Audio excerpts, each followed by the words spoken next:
time for rush hour Monday, August 7th. Mark it on your calendar. The connector to New Albany will lift the blockades. After days of waiting for more details, the project released the information just hours ago to us. Nearly a dozen inspectors from Kentucky and Indiana came out to check over the bridge Friday night. The Sherman Minton Renewal Project shared this, showing exactly where the problem is located on the Louisville side, the Kentucky side of the river.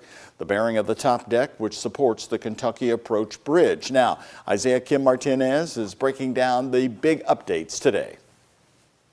Crews have been honing in on the bridge approach. That's essentially what connects the roadway pavement to the upper deck.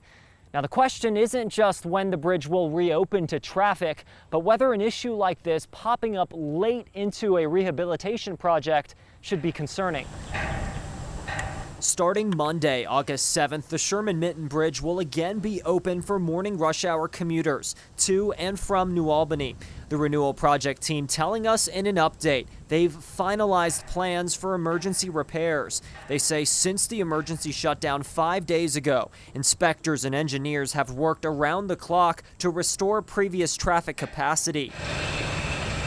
Today, a crew stood upon the upper deck where you could hear the sounds of construction. New Albany bikers sped by, some onlookers even stopping to take a photo. The usual hustle and bustle of cars heard by the river replaced with almost pure silence to start the week. There's no way to get around. You're either you stay in Indiana or you plan for a long trip. Locals telling our Connor Steffen over the weekend they fear continued rush hour bottlenecks and worry about long-term ramifications with every day that goes by without concrete answers into what exactly went wrong and whether their safety was ever in jeopardy. Crews said they had discovered a problem with a bridge bearing that supports the upper deck on the Kentucky side.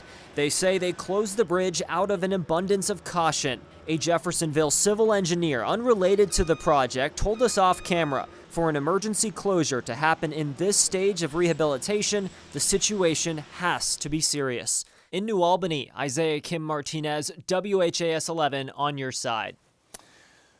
Again, so here's what will happen this week to get the Sherman Minton Bridge back open and on time. On Saturday, construction crews began their repair work while also searching the country for available needed materials for the repairs. Now, some of those materials are now being shipped here from Texas, Illinois, and Ohio. Those shipments are expected to keep on arriving right through Wednesday of this week.